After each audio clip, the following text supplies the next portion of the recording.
El doctor Andrés Aguirre acaba de recibir en la Cámara de Comercio, en su encuentro de afiliados 2024, el reconocimiento Orden Cámara en su categoría Oro.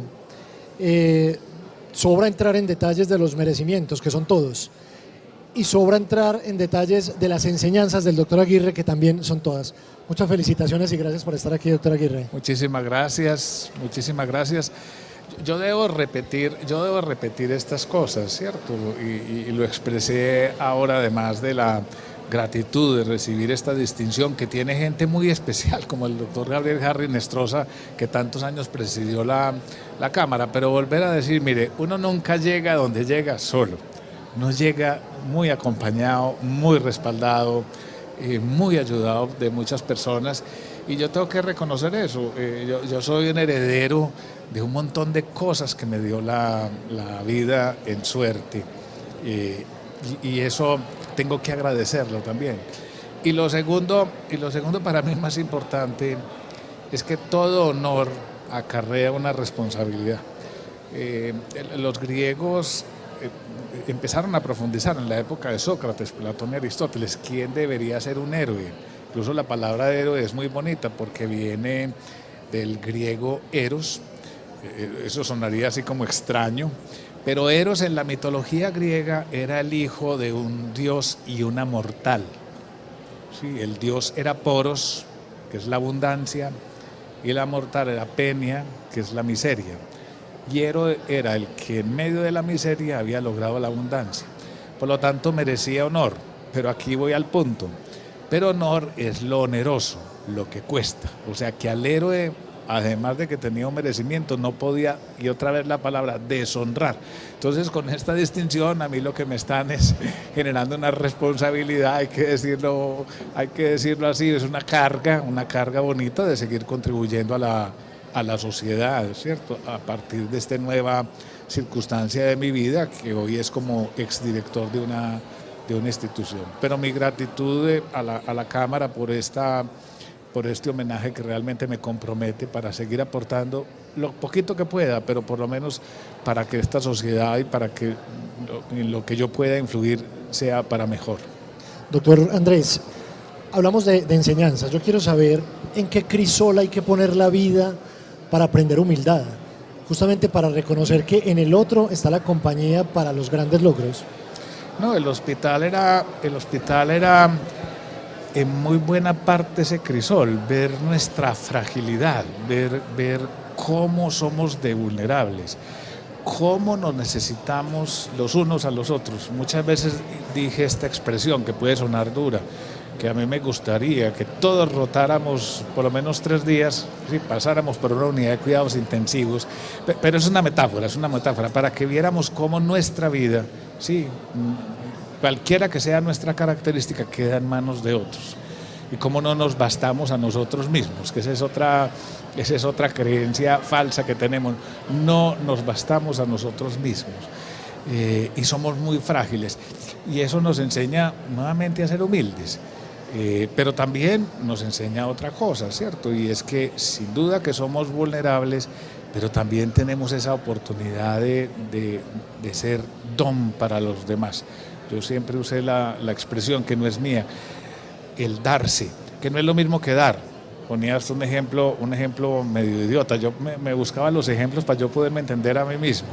Un cajero electrónico da dinero, pero no da de sí mismo. Yo no conozco un cajero electrónico bien generoso que diga, vea, ahí viene el Día del Padre, ahí le va a tirar un billetico de 50.000 para que usted pues se acuerde del papá, ¿cierto? El cajero da plata, pero llega hasta ahí. Ejemplos de un hospital, un equipo de laboratorio da resultados, pero no entiende ese sentido de significado del resultado, no se da. Si aquí puede haber una persona que está sufriendo, y si yo no doy, el equipo, por favor, yo sigo en la metáfora, no sería consciente de decir, me tengo que lucir, tengo que hacer muy bien las cosas, porque hay una vida humana que está dependiendo de mi parte maquinal. Entonces también aprender, insisto en ese crisol de la humildad, el que también nos da la oportunidad para darnos, para entregarnos, para cuidar mientras la vida nos dé esa posibilidad. En sus palabras queda muy claro que, sobre todo en el sector salud y en el hospital Pablo Tobón Uribe, el centro es el paciente, la persona, pero llegar a esa conclusión que pareciera que fuera la premisa no fue fácil seguramente. Pero mire, yo oí esta expresión del primer director, del que le aprendí mucho, al doctor Iván Darío Vélez, decía, es que si no hubiera enfermos no habría hospitales. Y eso parece también tan obvio, pero es una realidad. O sea, al final nos debemos esa a ellos, no nos creamos tan superhéroes. La figura central en un hospital no es ni el médico por muchos títulos que tenga, ni la enfermera por muy profesional que sea, que lo tiene que ser. La figura central es el enfermo, y no solamente el paciente, sino el impaciente, que es el familiar del enfermo, que también hace parte y sufre con él. Rodearlo, ser conscientes de que estábamos ahí para rodearlos era importante. A mí me gustaba mucho el humor. Yo, por ejemplo, le doy una anécdota. Sí, una de las experiencias más duras que tiene una persona en un hospital es cuando llega a un servicio de urgencias.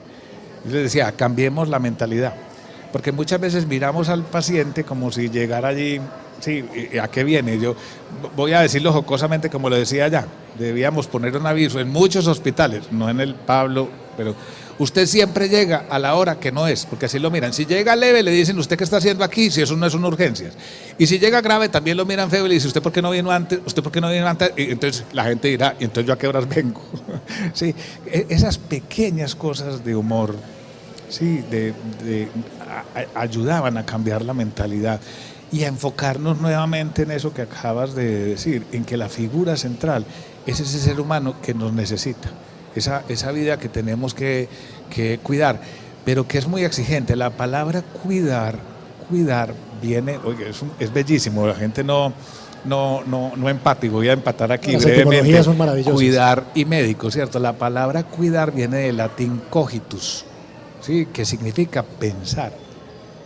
Bellísimo, o sea, si yo voy a cuidar tengo que pensar bien que esa vida está en mis manos y que tengo que hacerlo muy bien. Y entonces empato con la palabra médico. La palabra médico tiene en su raíz etimológica la palabra med, que significa también pensar. Sí, entonces fíjese cómo se une el cuidar con el medio. De ahí la palabra meditar, remedio. Entonces, esto en el fondo era, miga, pensemos bien por qué estamos haciendo las cosas, para quién estamos haciendo las cosas. Voy a decirlo también como me gusta decirlo, salgamos del automático, o sea, de esa cosa que hace que no miremos en profundidad la vida. Ahorita mi expositor habló mucho de tener hondura. Otra vez me gustan mucho las metáforas. Yo decía, es que nuestra mente nos pone a operar en automático. Entonces mucha gente, sí, en el metro es un tumulto, pero en una discoteca es mucho ambiente. Nadie dice ese metro tan ambientado, como 3 cuadras para entrar. Sí, entonces salir del automático utilizar otra expresión que suena a frase lapidaria, ponerse en el lugar del otro. Nuevamente los ejemplos. Sí, 2 tortugas atracaron a un caracol y el caracol se fue a poner el denuncio. Y entonces la policía le preguntó, narre los hechos. Y el caracol dijo, todo sucedió tan rápido. Hombre, entonces esos cuentos para decir, mira, tenés que ver la realidad desde la perspectiva del otro. Sí, se lo termino diciendo con esto, que me gustaba nuevamente en la reflexión, porque y hablando de esa perspectiva, de ponerse en el lugar del otro. Hay un acto muy cotidiano en un hospital, como es tomarle la muestra de sangre a un paciente. Eso es un acto cotidiano, sucede centenares de veces, y teníamos que cuidar muy bien el tubo en que se iba a tomar esa sangre, esa muestra, que fuera el tubo adecuado, con una serie de sustancias adecuadas. Y yo le decía a la gente, mire, ¿usted cree que cuando le estamos tomando la muestra a ese paciente está pensando en el tubo? Ese paciente está pensando en otra cosa bien distinta. En ese tubo puede ir un dato que va a cambiar mi vida. ¿Quién me lo va a decir? ¿Cuándo me lo irán a decir? ¿Qué me irá a pasar? Y había que cuidar el tubo, sin duda. pero había que cuidar sobre todo a esa historia de ese ser humano. Bueno, yo lo decía de otra manera, nuevamente los juegos de palabras, yo decía, hombre, el hospital tiene que tener afecto y tiene que tener efecto, porque si nos falta alguno de los dos tenemos un defecto. Entonces este tío tiene que ser un hospital efectivo, o sea, hacer las cosas muy bien, pero ser afectivo, o sea, es entender que estamos frente a un ser humano, ¿sí? Que es un misterio. Es un misterio, no conocemos mucho de su vida, aún así está en un hospital, y cómo se manejan los misterios. Otra vez metáforas. ¿Sí? Si usted va a entrar a una zona oscura que no conoce, usted entra con precaución, y la precaución en el buen sentido, no del miedo, sino ir tanteando, ir tratando de descubrir el misterio del otro para poderle ayudar, para poder estar ahí. Y manejar muy bien la parte del efecto, la academia, pero por sobre todo cuidar a ese ser humano que nos puso en nuestras manos. Ahorita nos hablaron de las conversaciones, hablar de esto era maravilloso porque era poner a la gente, sí, a través de estas historias y de estas conversaciones, a tener una actitud de vida diferente, o sea, a tener esa excelencia científica y tecnológica, pero por sobre todo a tener esa excelencia humana, que no es la perfección, sino el cómo podemos ser mejores para poder ayudar a otro. Doctor Aguirre, cierro con esto. Cuando usted habla de ponerse en los zapatos del otro, es cambiar de perspectiva, es cambiar de eso que se nos vuelve paisaje, como el tumulto en el metro que usted dice, o el ambiente en la discoteca. Pareciera que eso es lo normal. Y quiero unir ese concepto con el concepto de liderazgo que también nos habló nuestro expositor, porque al líder puede que su equipo de trabajo y su empresa se le vuelva paisaje y que no se ponga en los zapatos de aquellos a quienes está liderando y dirigiendo. Y usted hacía también en este campo de la metáfora y del ejemplo el maestro de orquesta. A estos empresarios que nos ven, ¿qué enseñanza les podemos dejar en su voz sobre esas claves para ser un líder consciente? Sí, hay una que vuelvo a usar las metáforas. Porque primero yo siempre me hacía las preguntas para poderlas tratar de explicar a los demás. Y me gusta eso de qué significa ser líder, y es con esta metáfora. Un día le dije a la gente, ¿qué nos enseña un martillo sobre liderar personas? Bueno, la gente decía, pues no, pues que nos van a dar en la cabeza. No, espere y verá. Venga. Si usted tiene un clavo y ha de ponerlo en la pared, ¿sí?, pues usted coge un martillo, pero usted no le pregunta al martillo, ¿oíste, martillo? ¿Sabes la importancia de tu labor? Amaneciste hoy sólido y firme. Vas a dar lo mejor de ti. Vas a entender que después de clavar vas a ser usted coge el martillo y le da el clavo. Y fíjense lo que quiero decir, ¿no? Y no solamente porque el martillo es solo un útil, o sea, solo sirve en la medida en que clava. Y miren esto otro terrible, otra vez de tratar a la gente como un martillo, que este martillo puede ser intercambiable por este otro y por este otro y por este otro. O sea, hay muchos martillos que pueden hacer esa labor. Con el ser humano no.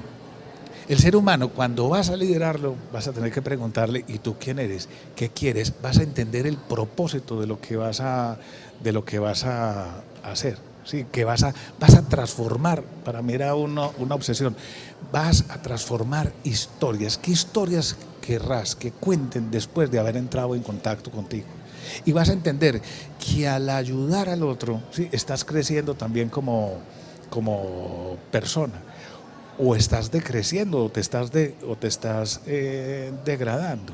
Entonces, mi mensaje es que no podemos tratar a la gente como un martillo, que es simplemente un útil, que intercambiable, hoy eres tú, mañana es otro. No, es un ser humano único, singular, que va a dar lo mejor de sí si somos capaces de apasionarlo, como bien nos decía el conferencista, con algo que valga la pena vivir.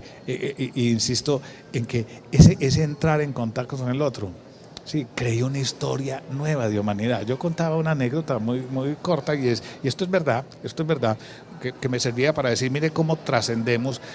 Como yo era el que mandaba, hacía los mandados. Y un día me tocaba hacer el mandado, salía a cobrar cuentas, porque eso es lo que hacen los directores. Y esa cuenta era en Bogotá. Entonces yo me estaba montando de regreso de Bogotá a Medellín. El avión lo pusieron en una posición remota. Me tocó caminar. Yo, en el momento en que estaba caminando para montarme al avión, me sucedió algo, y es que yo tuve que ya hacer una llamada, Y en ese momento, insisto, yo no estaba en mi campo visual, aparece una niña joven, bonita, y me dice así, ¿le puedo dar un abrazo? Mire, yo lo primero que pensé es, me va a hacer el cambiazo, me va a hacer el cambiazo. Pero bueno, yo también tengo vanidad y un segundo después pensé, veo, será un atractivo que yo tengo y no me había dado cuenta. Entonces, y también me acordé que el teléfono celular tenía seguro. Yo contaba esta historia, pues yo le voy a decir que sí, porque me quedo con el abrazo y cambio el celular. Entonces yo le dije que sí, bien pueda. Y pasaron 3 cosas. Y eso tiene que ver con la historia, pasaron 3 cosas. Esta jovencita linda me empieza a dar el abrazo. Lo segundo es que ella empieza a llorar. Yo para mis adentros pensé, la que me acosó fue ella a mí, no yo a ella, yo aquí tengo testigos, yo salgo de esto, pero la tercera que pasó prácticamente inmediatamente fue, ella me hace esta pregunta, que me la hace de segundo, ¿cierto que usted es el director del Pablo Tobón? Y yo para mis adentros pensé, ni era el celular, ni era yo. Y ella y empieza a contar, es que en su hospital, pensó que era mío, le salvaron la vida a mi papá. Y me empieza a contar esa historia. Vea, los dos nos subimos llorando a ese avión, nos miraban, y yo al otro día llegué a dar abrazos al hospital y a decir, mire lo que hacemos. Al final estamos transformando vidas humanas a través de las historias que alguien que nos necesitaba nos permitió entrar en su vida y cambiarle esa historia. Cuando hacemos eso y logramos entender eso, estamos liderando para mejor. ¿Qué historias queremos que cuenten de nuestra ciudad, de nuestra organización, de nuestra sociedad? Eso hace un buen líder. Cambia las historias para bien. Doctor Aguirre, qué grato y qué privilegio es escucharle siempre. Y le quiero dar las gracias no solamente por estarnos acompañando, sino por el legado que usted le deja a una sociedad, a una tierra como la antioqueña y como todo el país. Y una mala noticia, usted decía adentro que quisiera como que lo dejaran de reconocer, ser desreconocido para portarse un poquito más mal, pero es que el reconocimiento no se va a acabar con una persona como usted. Muchas gracias. Muchísimas gracias a la Cámara y a todos los que nos vieron, mi gratitud de todo corazón. El doctor Andrés Aguirre Martínez, exdirector del Pablo Tobón Uribe y gran líder de esta región, que ha recibido en categoría oro la Orden Cámara de Comercio en este encuentro de afiliados 2024.